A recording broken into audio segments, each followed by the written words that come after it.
तो हम बात कर रहे हैं इंडियन टेस्ट टीम का जो सिलेक्शन हुआ है। Chairman of selection committee Ajit Agarkar ने कल एक प्रेस कॉन्फ्रेंस करी। उसमें टीम का अनाउंसमेंट किया। कप्तान, वाइस कप्तान कौन बना, कैसे बना, क्यों बना, उस सारी उन्होंने प्रेस कॉन्फ्रेंस में जो है वो विस्तृत तरीके से जानकारी दी। बहुत अच्छी प्रेस कॉन्फ्रेंस रही उनकी। अब मैं उस पर भी बात करूँगा, बट पहले आपको मैं टीम के साथ बता देता हूँ कौन कौन से प्लेयर्स जो हैं वो टीम में सेलेक्ट हुए हैं। क्योंकि विराट कोहली, रोहित शर्मा और आर अश्विन, ये तीन जो स्टॉलवर्ड्स हैं इंडियन क्रिकेट के, टेस्ट क्रिकेट के, उन्होंने अपना रिटायरमेंट अनाउंस किया है। अश्विन ने बीजीटी में अपना रिटायरमेंट अनाउंस किया था। रोहित और कोहली ने रिसेंटली अपना रिटायरमेंट अनाउंस किया है। So big shoes to fill, but फिर भी मैनेजमेंट ने, सिलेक्शन कमेटी ने कोशिश करी है कि इनको फिल किया जा सके।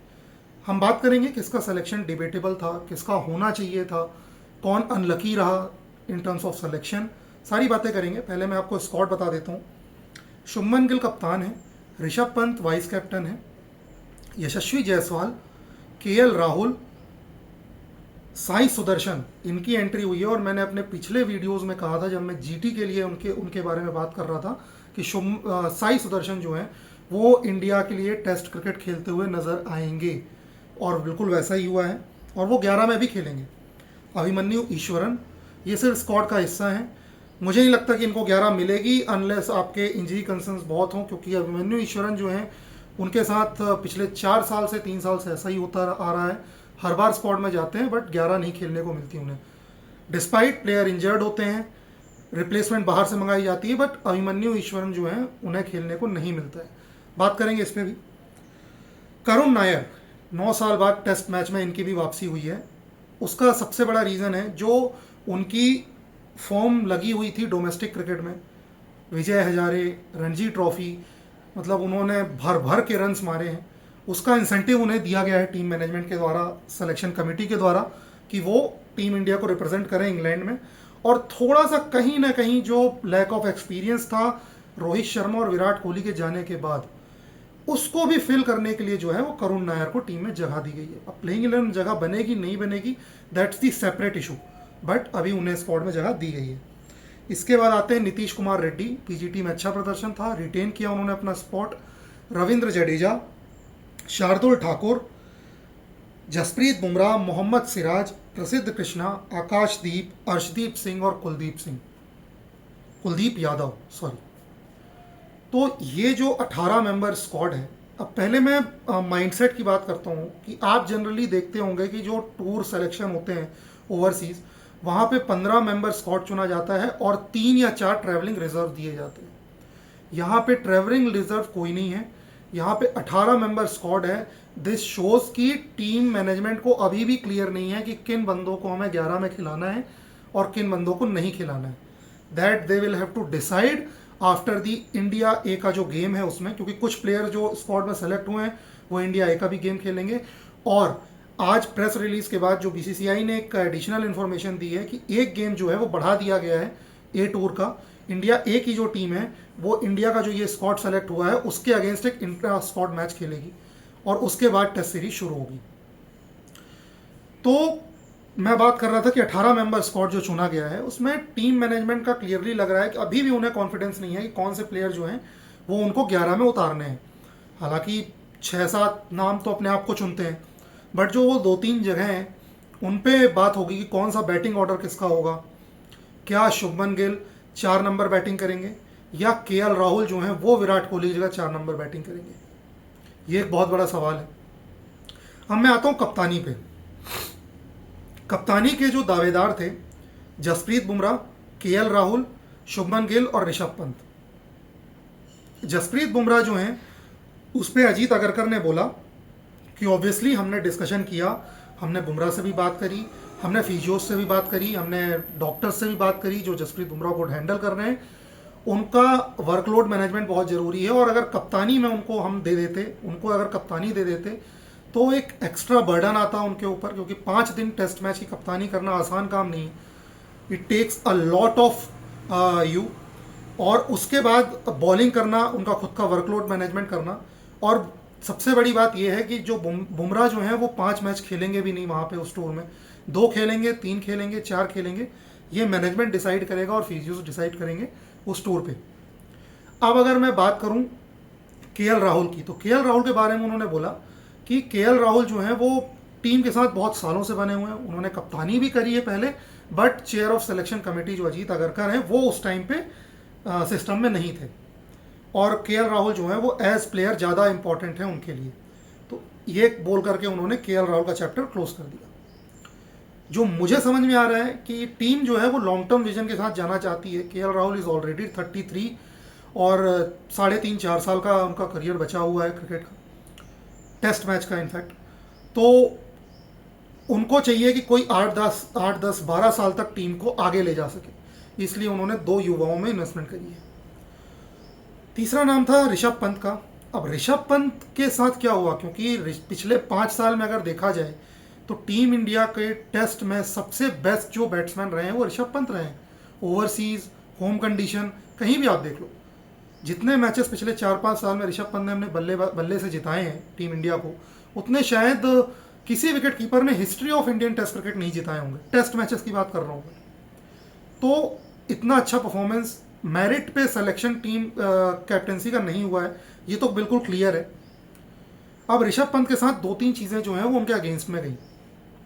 पहला, लखनऊ फ्रेंचाइजी के लिए उन्होंने कप्तानी करी, उनकी कप्तानी में कुछ इश्यूज नज़र आए मैनेजमेंट को, उतनी अच्छी कप्तानी भी नहीं रही, टीम भी क्वालिफाई नहीं कर पाई, प्लस उनका खुद का बैटिंग फॉर्म, हालांकि T20 और टेस्ट मैच के बैटिंग फॉर्म का बहुत दूर दूर का कोई नाता नहीं है, बट फिर भी हमको सबको पता है कि जो सिलेक्शंस हुए हैं वो रिसेंसी पे हुए हैं, रिसेंट परफॉर्मेंस बेस्ड सिलेक्शन हुए हैं इंग्लैंड टूर के लिए। तो और तीसरा, जब से उनका वो एक्सीडेंट हुआ था उसके बाद से ऋषभ पंत का थोड़ा सा लोगों को डर लगता है कि कभी कहीं ब्रेक डाउन ना हो जाए। तो कुछ ये 2-3 चीज़ें हैं जो ऋषभ पंत के अगेंस्ट गई। हालांकि उन्हें वाइस कैप्टन बनाया गया है और वो असिस्ट करेंगे शुभमन गिल को, और चौथे जो ऑप्शन थे वो शुभमन गिल खुद थे। अब शुभमन गिल बहुत अच्छे प्रोस्पेक्ट हैं, बहुत अच्छे बल्लेबाज हैं, बट शुभमन गिल के खिलाफ एक बात जाती है जो है उनकी खुद की बैटिंग परफॉर्मेंस।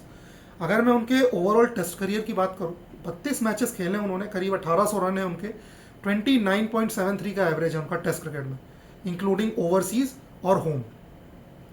अब अगर मैं ओवरसीज बैटिंग परफॉर्मेंस की बात करूं तो आपको ये जान के हैरानी होगी कि शुभमन गिल का बैटिंग एवरेज जो है ओवरसीज भुवनेश्वर कुमार से भी कम है।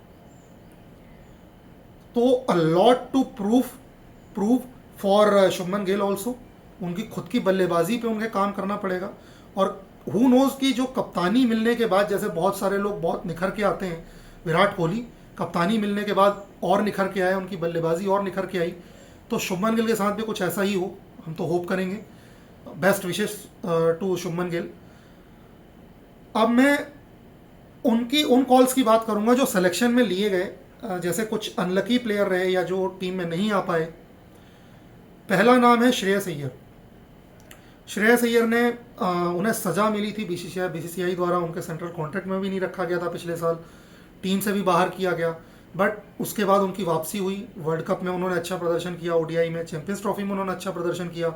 उसके पीछे जाएंगे तो रणजी ट्रॉफी में अच्छा प्रदर्शन किया, सैयद मुश्ताक अली में अच्छा प्रदर्शन किया, रनों के अंबार लगाए, विजय हजारे में अच्छा प्रदर्शन किया, बिल्कुल करुण नायर ने जैसा प्रदर्शन किया उससे वो उसके बराबर ही प्रदर्शन उनका भी था, बट फिर भी उन्हें टीम में जगह नहीं मिली। अजीत अगरकर से पूछा गया, उन्होंने बताया कि टीम में जगह नहीं थी, हम 18 प्लेयर ही चुन सकते थे, 15 प्लेयर ही चुन सकते थे, और श्रेयस अय्यर को और मेहनत करनी पड़ेगी डोमेस्टिक क्रिकेट में जाकर के, तो उनकी टेस्ट टीम में जगह बन सकती है इन फ्यूचर। दूसरा नाम रहा सरफराज खान का, जो मेरे लिए भी शॉकिंग था, क्योंकि सरफराज खान डोमेस्टिक में 4-5 साल मेहनत करके लगातार रन बना करके हर सीजन में टीम में आए थे, और जब टीम इंडिया में आए तब भी उन्होंने अच्छा प्रदर्शन किया था। याद करिए इंडिया वर्सेस न्यूजीलैंड की जो सीरीज हुई थी, होम सीरीज हुई थी, वहां पे सरफराज खान और ऋषभ पंत ही 2 बल्लेबाज ऐसे थे जिनके रन थे उस सीरीज में। बीजीटी जाते हैं, सारा स्क्वाड आपका गेम खेल जाता है, सिर्फ सरफराज खान जो है उनको गेम नहीं मिलता है। क्लियरली शोज की टीम मैनेजमेंट जो है कहीं ना कहीं उनसे कोई ना कोई तो नाराज़ी है, जो सरफराज खान बता सकते हैं, टीम मैनेजमेंट बता सकती है, या चेयरमैन ऑफ सिलेक्शन कमेटी बता सकती है। क्योंकि मुझे नहीं समझ में आ रहा कि सरफराज खान क्यों नहीं है टीम के साथ। अगर एक ये धारणा बना ली गई है कि सरफराज खान ओवरसीज नहीं खेल सकते, तो आपने देखा नहीं है उनको खेलते हुए ओवरसीज, तो आप कैसे जज कर लोगे कि वो ओवरसीज नहीं खेल सकते। हालांकि वो इंडिया ए के साथ जरूर हैं, हो सकता हो कि उन्हें रोक लिया जाए एज बैकअप, बट टीम में उनको होना चाहिए था स्क्वाड में, ऐसा मेरा मानना है। उन्होंने कुछ गलत नहीं किया था कि वो स्क्वाड से बाहर रहे। और करुण नायर जो है, मुझे लग रहा है कि उनकी जगह पे ही उन्हें स्क्वाड में एंट्री मिली है। Nothing against Karun Nair, but Sarfaraz Khan को टीम में होना चाहिए था। मोहम्मद शमी टीम में नहीं है। मोहम्मद शमी जो है वो इंजरी के कारण टीम में नहीं है। अक्षर पटेल टीम में नहीं है। अक्षर पटेल भी इंजरी के कारण टीम में नहीं है। हर्षित राणा एक मिस आउट रहे और उनके बारे में कोई किसी ने पूछा भी नहीं प्रेस कॉन्फ्रेंस में कि क्यों नहीं है वो। अब गौतम गंभीर और अजीत अगरकर ही बता सकते हैं वो क्यों नहीं है, हमें तो पता नहीं है। तो ओवरऑल अगर मैं टीम का एनालिसिस देखूं या टीम जो चुनी गई है, उसमें मुझे सिर्फ एक चीज़ लग रही है कि आप इंग्लैंड का दौरा कर रहे हैं और ये अर्ली जो इंग्लैंड का दौरा है, मतलब वहाँ पे ठंड होती है। जब आपका लास्ट के 2 मैचेस होंगे शायद, तब थोड़ा समर शुरू होगा वहाँ पे। तो 3 स्पिनर जो हैं, वॉशिंगटन सुंदर, रविंद्र जडेजा और कुलदीप यादव, ये 3 स्पिनर की जगह पे क्या एक अंशुल कंबोज को टीम में रखा जा सकता था। अच्छी सीम प्रेजेंटेशन है उनकी, स्विंग कराते हैं दोनों तरफ, अच्छी पेस भी है। तो क्या अंशुल कंबोज हो सकते थे एक स्पिनर की जगह पे। सिर्फ यही एक मुझे लगा कि ये होना चाहिए था। बाकी सरफराज खान का अनफेयर रहा उनके ऊपर। अब देखते हैं, कुछ तो आएगा बाहर। और दूसरा, शुभमन गिल एज कैप्टन जो है, हमें पेशेंस दिखाना होगा उनके साथ और इस नई टीम के साथ, क्योंकि ये नई टीम है, इनको टाइम लगेगा। मैं फिर समय में पीछे ले जाना चाहूँगा आपको।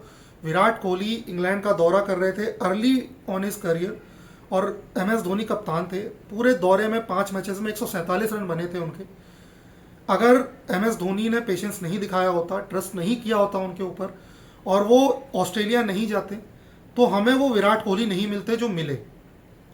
तो ये कुछ चीज़ें हैं जो हमें देखना पड़ेगा, पेशेंटली वेट करना पड़ेगा, टीम के साथ रहना पड़ेगा, शुभमन गिल के साथ खड़े रहना पड़ेगा, क्योंकि प्लेयर बुरे नहीं हैं। हो सकता हो उनकी परफॉर्मेंस जो है वो निखर के आए, क्योंकि कुछ लोग ऐसे होते हैं जिनको कप्तानी मिलने के बाद उनकी परफॉर्मेंस जो है वो डेवलप हो जाती है। हमने विराट कोहली के साथ ऐसा देखा, तो हो सकता है शुभमन गिल भी उसी राह पे चलें। तो ये रहा दोस्तों स्क्वाड एनालिसिस, टीम का जो सिलेक्शन हुआ इंग्लैंड दौरे के लिए। अगर आपको ये वीडियो अच्छा लगा हो तो आपको पता है आपको क्या करना है। आपको लाइक करना है, शेयर करना है और सब्सक्राइब करना है।